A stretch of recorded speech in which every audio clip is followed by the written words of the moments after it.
Well, now let's see how exactly can you grow an investment portfolio of 1 million Kenyan shillings. By the way, that's like 10,000 US dollars. How exactly do you do that? For those who know, the moment that you will hit an investment portfolio of 1 million, things becomes easier and easier. And did you know this? For those who understand what I'm talking about, they can say it on the comment section. How long did it take you to make your first million? And when you made your first million, how then long did it take you to make your second, the third, the fourth as you continue? By the way, it is very hard for people who are trying to make your first million. It becomes a little bit of like a hard thing. By the way, it's even harder to make 100,000 than making a million. I repeat my point. Did you know that it's very hard to make your first 100,000 than even making your first million? That's very true. So today I'm going to show you exactly how or what steps are you supposed to follow to create an investment portfolio of 1 million. And by the way, the moment you do that, it's going to be easier and easier as you move along the way, because the only thing that you need to do is to flash back exactly what you did, truncate it on what you're doing right now, and you can be able to move forward with it. Now, let's go to the board here now. We have two different people. Oh, and by the way, before I do anything, did you like the video? Come on, like the video and make sure that you subscribe. It does not cost you anything, and leave me a comment on the comment section. Tell me where you're watching me from, okay? Now, see, we are all different. The very first thing that I want you to appreciate right now before you even move to the next step is that probably I might take maybe a month to make my first million of that investment. Someone may do so in 1 year. Others may do so in 2 years. Others may do so in 3 years, 5 or 10 years. Do not compare yourself with the others. Compare yourself with yesterday. Are you making any progress? That is what I want you to do it. Because I usually some people actually breaking their bond when they're trying to stretch their, stretch themselves to make sure that they achieve this goal, maybe say in a month or maybe in 2 or 3 years or something also. And you cannot be able to do it, okay? No matter what, we usually apply what we call the Hess law. No matter the route of the reaction, the end results are still the same, okay? Now, here we are dealing with two different individuals, because in this world that you're living in, it's either you are employed or you've employed yourself. What do I mean? Either you're employed somewhere, you're entitled to a salary either at the end of the evening or at the end of the day or week or at the end of the month, or either you're employed yourself, meaning that you're running a business somewhere. Now, these two different individuals will actually need different times to achieve that specific amount of money. Now, the point is this. Now, what happens? There are some of the factors that you need to compare or consider before even embark on the journey. Right now, when you're watching this video, where are you? Where are you? What do I mean by where are you? Where are you? I don't mean like you tell me I'm in Nigeria. No, I'm not asking you where you are in terms of the country or the location. No, I'm asking you with this regard of the target is 1 million. Where are you? Are you having some investments with you for now, or you're actually starting from scratch? You have nothing. Even the last month's salary that you got, you have no savings. Depends. The first question is to ask yourself, where are you? Why is this question very important? It is important because the money that you have in a bank, I always tell you, it is a tool, not a product to be consumed. Don't have that poverty mindset. Money in a bank is a product, is not a product to be consumed, but rather a tool to help you make more out of it. So the question is, where are you? Are you starting? When I say, are you starting? Are you in a situation whereby, Joseph, I have nothing, I earn 50,000 at the end of the month, my recurrent expenditure is usually 35,000, meaning it's actually meaning that I'm left maybe say with 15,000 for my savings. That is the only money that I want to use for me to create a portfolio of 1 million Kenyan shillings, okay? Or 10,000, whatever the currency it is. You can use the formula. Forget about the currencies. Currency is not a must. It's not an issue. The formula and the applicability is the issue, okay?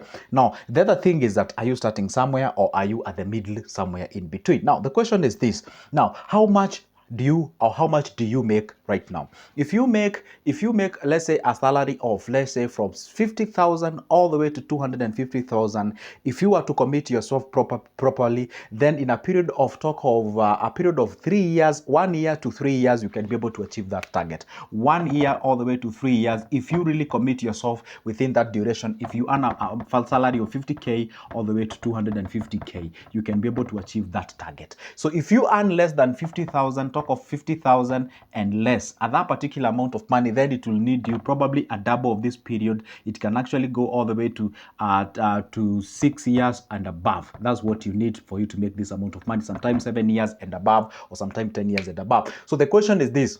So if you're earning less than 50 Gs, then it will take you this amount of money. Now, what exactly do you do for you to actually invest or be able to get this investment portfolio? So first of all, the very first thing is that let's calculate the cost of you having a portfolio of investment of 1 million bob.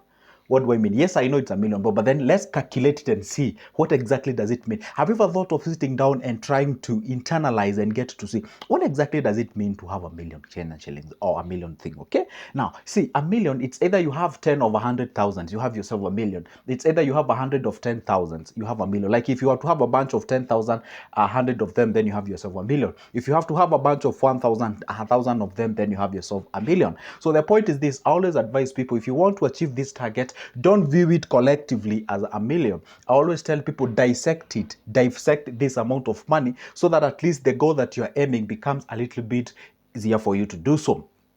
Okay, for example, it's like when you want to climb a very big mountain, use what we call the inclined plane. Like you keep on moving around that specific mountain until you reach to that particular point. But if you just look at it, that mountain like this, and you're saying you just want to be at the top, you even disregard how to move along here, you're going to have what we call the discouragement along the way. Take this a million ball, subdivide it to smaller sections to which you can actually be able to perceive them as achievable goals. For example, if you look at the point of you having 10,000, okay, 10,000, let's say, and I've said you need, see, if you were to take this a million bob and divide it into packets of 10,000, you need 100 of them. So therefore it means you are to arrange this 10,000, 100 of them. Obviously I'm not going to write the 100 of them here, but if I was to continue like this, blah blah blah, until the 100th one, guess what I'll be having myself a million bob. Now the moment I now talk the language of 10,000 becomes a little bit familiar with you, then you can be able to do so. And let me tell you one secret about the money. See, there is a difference between being a millionaire and having a million. You can find somebody who is having a million, but they don't have a millionaire mindset. There's a reality. And you can give somebody this amount of money, they cannot be able to think. The moment they get this amount of money, they shut. And they bring it down to a point where they can be able to resonate with it. Maybe this guy can resonate with 100,000. So the guy will squander this amount of money until he brings or she brings that money to the level where now he can be able to think about the cash. The moment he hit now, he squanders all the money, he hits the 100,000, he starts now, wow, oh my goodness, my money is finishing, okay? How exactly can I do so? But the moment you give this amount of money, you cannot be able to reason. Now, see, when you subdivide it to the compartment that you can be able to resonate with, like the 10,000s ones, you need 100 of them. This is now what you do it. Now, you go back to the amount of money that you usually earn per month. If you say you earn 50,000, 10,000 is a language that you can resonate with.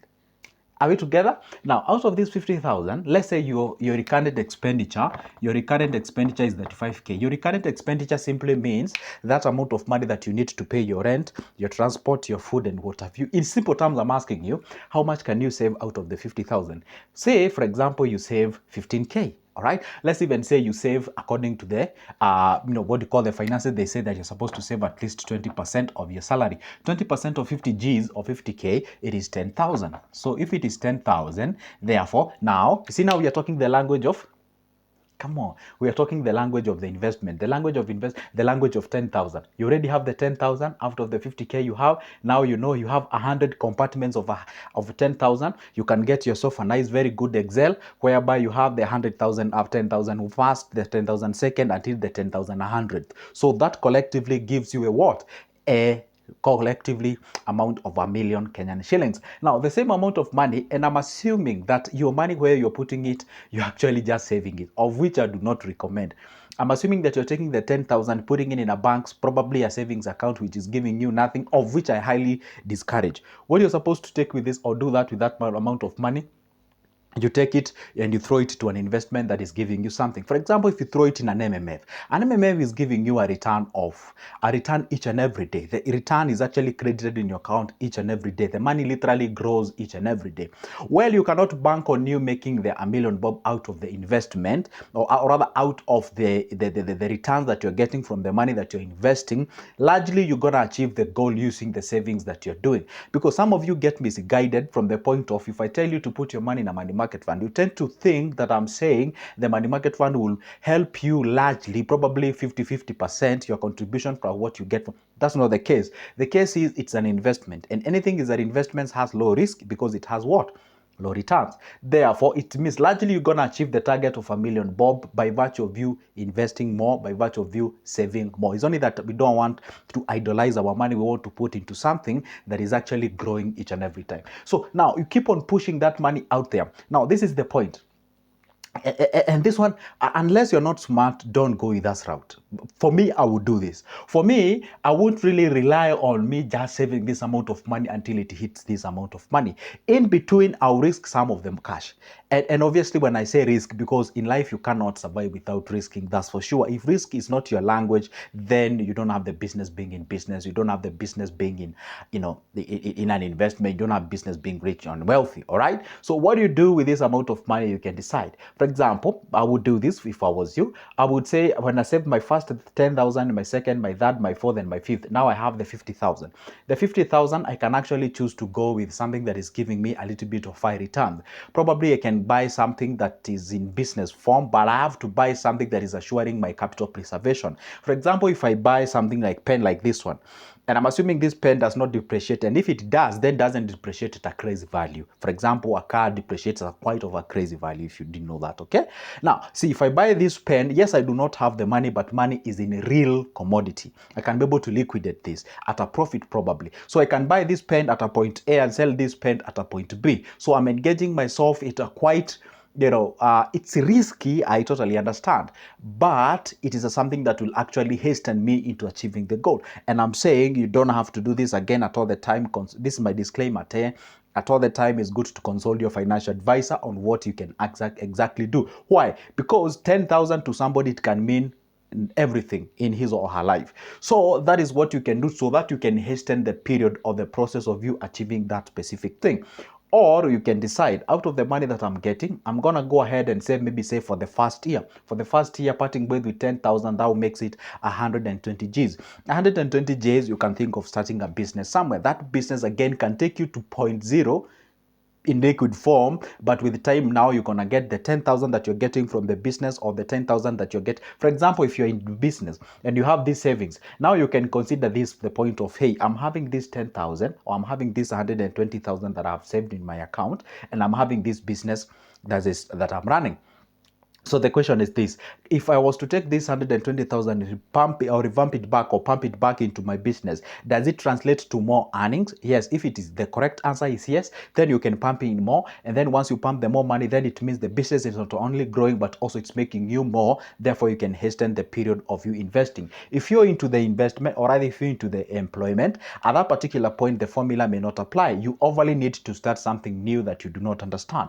And if you are a risk-averted individual, then cease doing that, continue with the process. Even if this will take you a whole of 5 years or 6 years or something of sort, but at the end of the day, the target is having this amount of money. And you might say, hey, Joseph, saving for the next 7 years or 6 years for me to get that amount of money, I think it's a long time. Oh, I think... Fine, it's true, I understand, but the point is this: if you save and if you do not save, either way the 6 years will lapse. That's the reality, and that's a fact. So you would rather wait for the 6 years you doing something, so that when the 6 years comes, you'll be like, hey, guess what? Yeah, I do have a million bob. Therefore, you can call yourself a millionaire, because you already yourself a million bob in your savings and in your investment. Now this money is already in your investment, meaning it is breaking in some cash as you move to the next level. So what am I saying now? What I'm saying is this: depends on which category you are in. If you're into this employment, definitely I wouldn't really recommend you getting into a business that you do not understand, unless you do understand that business and you've considered all the factors. Then you can take your dear savings and put it in a business. But obviously, still I wouldn't recommend taking all the dear savings. You can take a fraction of it so that you hasten the period. Again, when you're doing this in the process of hastening the period of acquisition of the 1 million investment portfolio, do not do that based on people are actually achieving it faster than you. You're doing it because you can accommodate the risk. You're doing it because you can accommodate the eventuality that can come with you parting ways with that amount of money. Because I've seen people, hey, you know what, so and so did achieve that target in maybe say in a year or two. I'm at my 100,000 or I'm at my 200,000 and something of sort. I think I need to do something. And by the way, let me tell you one secret, guys. If you're saving this amount of money, I said if you were to save 5K per year, per month for 10 years, you get yourself a million. So can you imagine if you were to save this amount of money per month? Maybe probably at around 7th year or 8th year, you already have yourself the million bob. That's a reality. That is exactly how it goes about. When you save this amount of money, when you invest this amount of money, for the first month, nothing great that you see it. The compounding effect usually starts to show up the moment you clock the 3rd year, the 4th year, as you continue. That's when you realize great, crazy multiplication of your cash as you move to the next level. Let me just recap what exactly I've said, perhaps if I lost you along the way. The target is a million bob. The question is, okay, where are you starting from? Are you starting from the bottom? Are you at the somewhere, you know, may not at the bottom, not at the top, not at the middle, but you're just somewhere? Or are you exactly at the middle of this amount of money? Number two, when do you want this to happen? Okay, you have to equate a certain period. For example, want to achieve this target in the next 2 years, 3, 4, 5, 6. Then the target, or when you want to achieve that, obviously be real and logical to yourself. Have a realistic goals. Don't just say I want to achieve this at the end of the year and you earn 20,000. Honestly speaking, it will be very, very tough. I'm not saying it is impossible, but it will be very, very tough. Okay, and you may actually lose hope along the way. Number two, when do you want this? Obviously, I've answered that question. I've answered the question, where are you from? And the other thing is that based on your savings and amount, it will define the period of time that you need to save this amount of money. The other thing I said, go ahead and calculate the actual cost of you saving this a million bob. That, and then you run that against the amount of money that you earn per month, and then you deduct your recurrent expenditure, because we cannot sacrifice our today for the sake of tomorrow. Well, I know that one that kind of violate our principles of saving, but the question is this. I mean, seriously, there is no way you can say I won't eat, I won't drink, I would.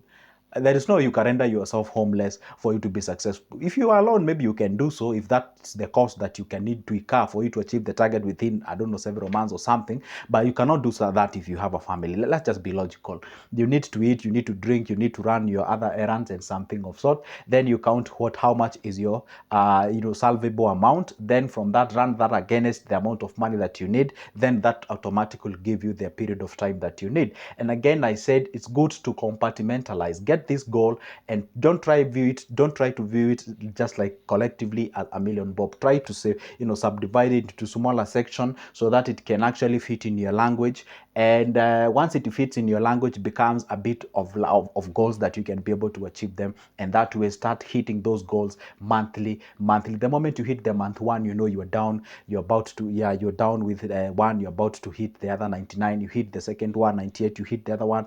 Rather than getting into, I remember back then when you used to go to classroom, when your exam room rather, and then you're going there with 100%. And then the question one was a bit tricky for you, didn't get in. The question one was made or had 2 marks. Now you're like, oh my goodness, now I'm at 98.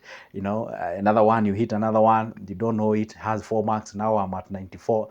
By the time you get out of that classroom, you're having like 16 or 20%. It is good to go there with this mind of, hey, guess what? Whatever I get as the answer, like you go meet a question that wow, I have now 2, I have 4, I have 10, I have 16. When you view your life that way, it becomes a little bit easier and you can be able to shake off some of the discouragements that you can get them along the way. Guess what, guys? That marks the end of my video, but don't forget, on 19th of May 2024 rather, I'm making this video in 2024, we're going to have a session of financial class literacy. It's like a boot camp, not even like, it's a boot camp about the finances, when we're going to have an engagement through a video call, Google Meet, and you can become part of it. My number is on the description of this specific video. You can pick it up there, give me a call, we can organize on that. The charge is only $1,500. That's like $15. For now, it's a goodbye and see you in the next one.